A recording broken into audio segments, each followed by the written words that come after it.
ദുർബലയ സംപ്രതി അച്ഛൻ തന്നെ വിളിക്കുന്നു എന്ന് തോന്നിയ സംപ്രതി പെട്ടെന്ന് തന്നെ തിരിഞ്ഞു നടന്നു. തന്റെ ചെവിയിൽ ആരോ തന്നെ വിളിക്കുന്നതായി സംപ്രതിക്ക് തോന്നി.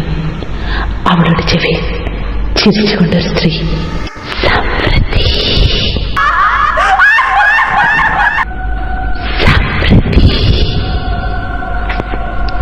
സംപ്രതി ശബ്ദം കേട്ടിടത്തേക്ക് തിരിഞ്ഞു നോക്കി. അപ്പോഴേക്കും ആ ശബ്ദം നിലച്ചു. അവൾക്ക് തന്റെ തോന്നലായിരിക്കുമെന്ന് തോന്നി.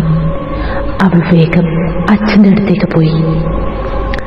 അന്ന് രാത്രി സംപ്രതിയും അച്ഛനും വേറെ വേറെ മുറിയിൽ ഉറങ്ങുകയായിരുന്നു. പെട്ടെന്ന് ഗൗതം ഞെട്ടിയുണർന്നു. അടുത്തുള്ള മുറിയിൽ നിന്ന് ചിലങ്കയുടെ ശബ്ദം. സംപ്രതി ഡാൻസ് പ്രാക്ടീസ് ചെയ്യുകയാണെന്ന് ഗൗതം കരുതി. അതുകൊണ്ട് ഗൗതം വീണ്ടും ഉറക്കം ആരംഭിച്ചു. പക്ഷേ ചിലങ്കയുടെ ശബ്ദം അടുത്തു വരുന്നതായി ഗൗതമിന് തോന്നി.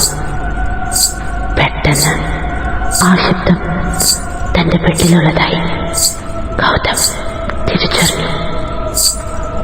ഗൗതം ഞെട്ടിയുണർന്നു. അവിടെ ആരും ഉണ്ടായിരുന്നില്ല.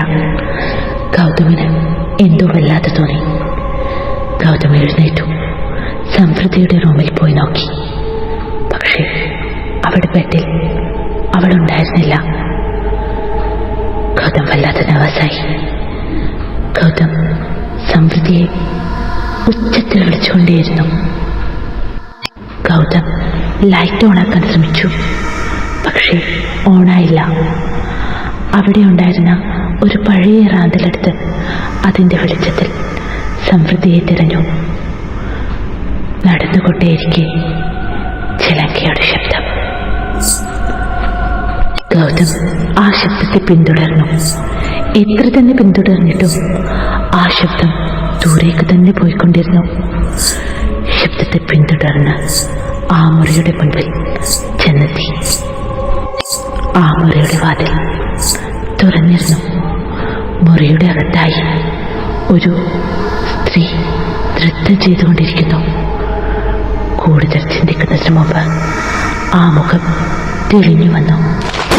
അത് വേറെ ആരുമായിരുന്നില്ല, സംപ്രതി തന്നെയായിരുന്നു.